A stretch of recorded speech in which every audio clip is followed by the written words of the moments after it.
Hello and welcome back. In today's video, I'm here to give you 5 things which we learned from the game against Leeds. The game ended 1-1. For me, it was a positive result and also good performance. Now, I know we want to be winning games of football, but if you can't win, at least get something from it. Also, Leeds for me are a very good side.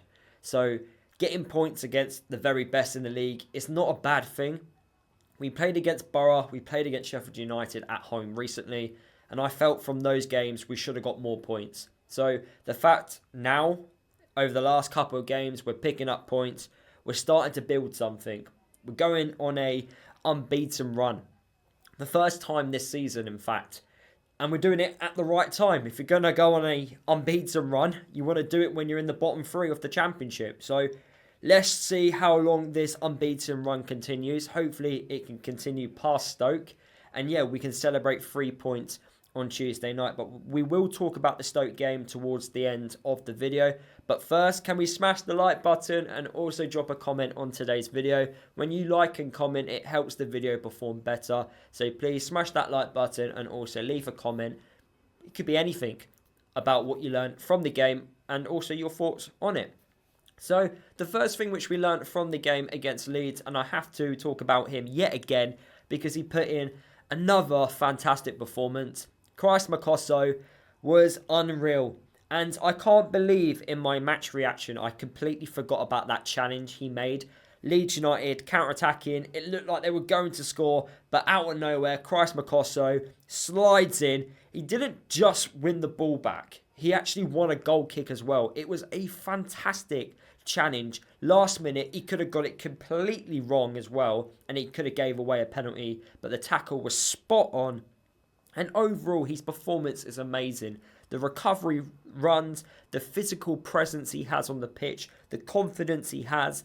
You've got to think as well, he was thrown straight in the deep end against Watford, and he's not looked back ever since that moment. And I feel like the way the club handled his situation when signing him, playing him in the under-21s and then progressing him to the first team was the correct decision because he doesn't know the language yet and it makes his performances even better. The fact he doesn't know the language 100%, he's performing so well. 20 years old, turns 21 in May. I'm going to praise the recruitment team. Second division in Belgium. The recruitment team has had a lot of negative feedback on some of the pieces of business which we've done over the last 18 months. But you've got to praise them here. Loads of supporters have been moaning about not signing championship-proven players. Christi Masso is not championship-proven. However, the performances he's putting in right now, he looks like he's been playing at this level for a very long time. And long may it continue. There is so much development. There's so much more that can be improved about his game. And if he carries this on, he's going to go to the very top. And I look forward to seeing more minutes of him in a Luton shirt. He definitely can't be dropped. And that does move me on to my second point, which I wanted to make in today's video. And that is the defence, the goalkeeper. We're getting better. Since Matt Bloomfield has arrived as Luton Town manager, the one thing he has improved is the defence. He's made us a lot harder to break down. Teams are not finding it really easy to score against us. Teams didn't really work hard to score against us, whereas now they have to. Leeds, we made it really tough for them. They didn't have many clear-cut opportunities. Of course, they were going to get some because they are the top goal scorers in the Championship. They will figure out a way. And they've got very fast players as well, like Dan James, who they can just knock the ball past you and then they say, see you later, and they can break away like that. But overall, the way we set up out of possession has massively improved since Matt Bloomfield has arrived. And if you're staying in games a lot longer and you're in the game and it's 0-0, you can nick goals, exactly like we did against Hull. Now, of course, we want to score goals, we want to be front-footed. But right now, we've got to be careful because we don't want to lose a game because we're going all-out attack. The longer we stay in the game, the longer the game is 0-0 or there's one goal in it, we've got a chance to still get something. And that's what Matt Bloomfield has done since arriving at the football club. We're now picking up results. Yes, it took a while, but everyone's starting to improve. But McGuinness is getting more and more consistent. he's now showing why we signed him. There's definitely a player there. Amari Bell, I thought he performed well. He did have one or two hairy moments, especially with his passing at the wrong areas of the pitch where Leeds United ended up counter-attacking. But apart from that, I thought he had a good performance. And also our goalkeeper, Thomas Kaminski, he's getting more confident with the players in front of him as we've now got a more settled backline. Cal Naismith can't get into the side. Imagine if he didn't get sent off against Burnley. Him making that mistake and getting sent off has cost him a place in the team, because you can't drop any of our centre-backs unless they pick up a knock. Really good performance from our three centre-backs in front of Thomas.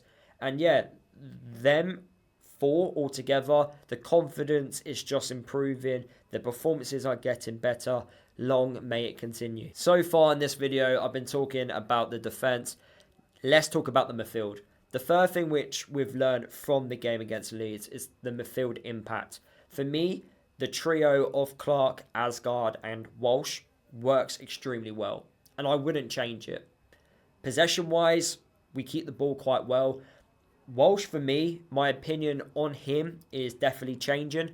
In fact, regardless of what league Luton are going to be in, Walsh, Asgard and Clark, I would of course keep if we are Championship or League One. Clark's had his best ever season for Luton in terms of attacking output. He's got 9 goal contributions. He could hit double figures before the end of the season. His best ever season prior to this one was in our promotion winning season when he got 8 goal contributions. So this year he's got 9. And loads of people out there have said Clark, his performances haven't been as good. He hasn't been amazing. I don't think he's been as bad as what people have made out. Best ever season in terms of attacking output. Yes, he's taken the odd set piece, but the way he was composed for our goal yesterday against Leeds to set up Isaiah Jones was amazing. And I also think him progressing with the ball is very good. Back to Walsh. Now, I have heard one or two things from certain supporters. All Walsh does is pass the ball backwards and sideways. There's a lot more to it than that. If you don't have possession of the ball, you can't score. Yes, you can get some lucky chances like you did against Hull, but most of the time you need possession of the ball to score goals. What Walsh does is he helps keep possession of that ball. Sometimes you have to go back, sometimes you have to go sideways, but his vision is very good, and I think it's very important to the way we like to attack. And I do think he would look a lot better if our wide players were doing a lot more movement in terms of going forward, but I want to talk about that in a second. But I do think going forward, the way his vision is, I think it's quite good. On the eye, he's quite a tidy player, but I do like him. He's starting to grow on me. Against Blackburn, that sending off, I said he was a liability. I didn't want him to play in a Luton shirt again. But right now, he's playing consecutive games. He's not picking up injuries. He's not being stupid in terms of his discipline.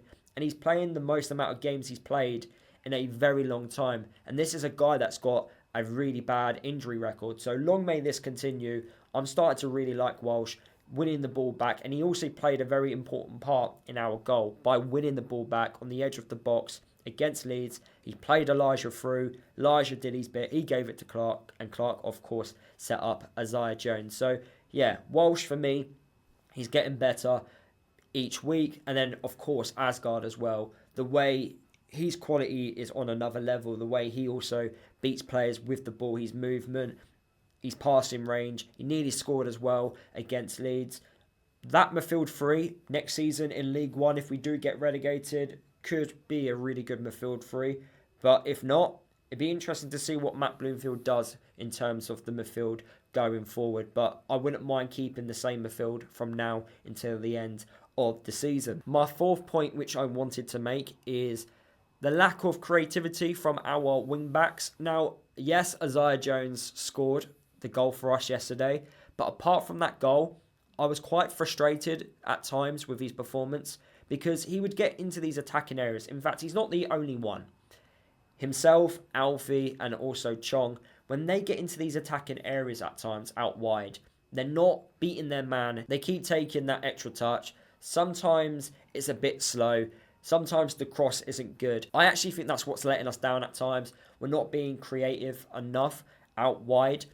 And when you're playing with two strikers as well, you need to be putting the ball into the box. And if our wing-backs are not quite doing that, then we're not going to have chances for our strikers. So I want to see a little bit more. Alfie hasn't really been doing it since Matt Bloomfield has arrived at the football club. I don't know if he's got a hangover from his injury.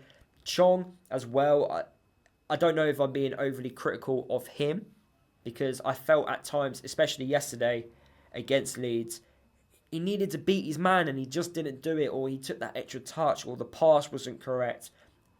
Chong can be a very frustrating player and he does need to improve, but do you give him the benefit of the doubt because he's only recently come back from his injury? But Isaiah Jones, he's got so much pace, but he just doesn't really use it properly. And I'm struggling to understand how he's a championship player, because without that pace, I don't see much from him, which is a little bit of a concern. But I don't know if I'm just being really harsh there. But he needs to use the pace a lot more. And that does bring me on to my last point, which I wanted to make in today's video. Elijah Adebayo has picked up an injury. He most likely won't be playing on Tuesday. There's no point risking him as well. If he needs more time to recover, then let him have that recovery time. And that does give an opportunity for one of our other attacking players. So what does Matt Bloomfield do?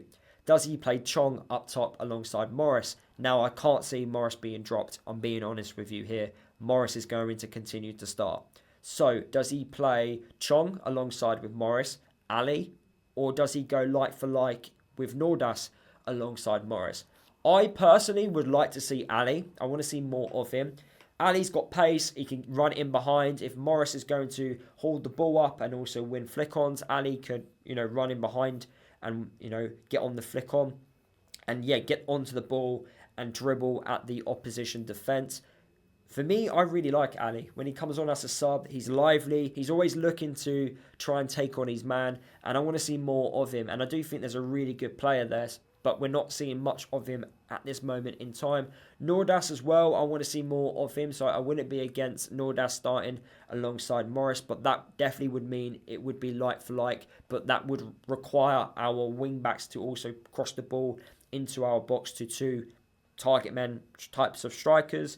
And then you've got Chong, who quite similar to Ali, but I think Ali's more of a better finisher in front of goal. So a big question mark for Matt Bloomfield, or does he completely change the formation? I can't see him changing five at the back, but does he play an extra man in the midfield? Now, in the second half against Leeds, I want to say it was a 5 to 10 minute spell.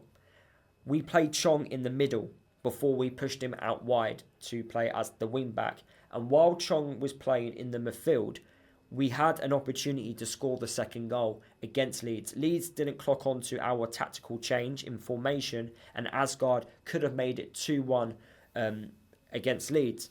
Good save from the goalkeeper. But then Leeds did change tactically because they noticed that we also made a tactical change. So Matt Bloomfield could also play an extra man in the midfield, whether that's Fane, Zach Nelson or anyone else, and proper compact that midfield and allow Asgard and Clark to play further forward. So there is a decision to be made in terms of replacement for Elijah Adebayo. Let me know down in the video comments what you would do.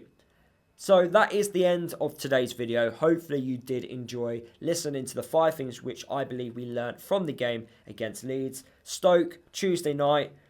I've got some confidence that we can go and beat them. We don't have the greatest of records against Stoke, but hey, look, it doesn't matter. Honestly, records are there to be broken. We need to carry on these good performances, be really tough to break down, and try our best to be clinical in front of goal. But I've got confidence, and so should the players, because that performance against Leeds was quite good. So let me know what you think. Smash that like button. Drop me a comment down below. If you're new to my channel, please subscribe. Don't forget to follow me across all my social media. And I'll see you guys in my next video, which will be tomorrow, which is a match preview of the Stoke City versus Luton Town game.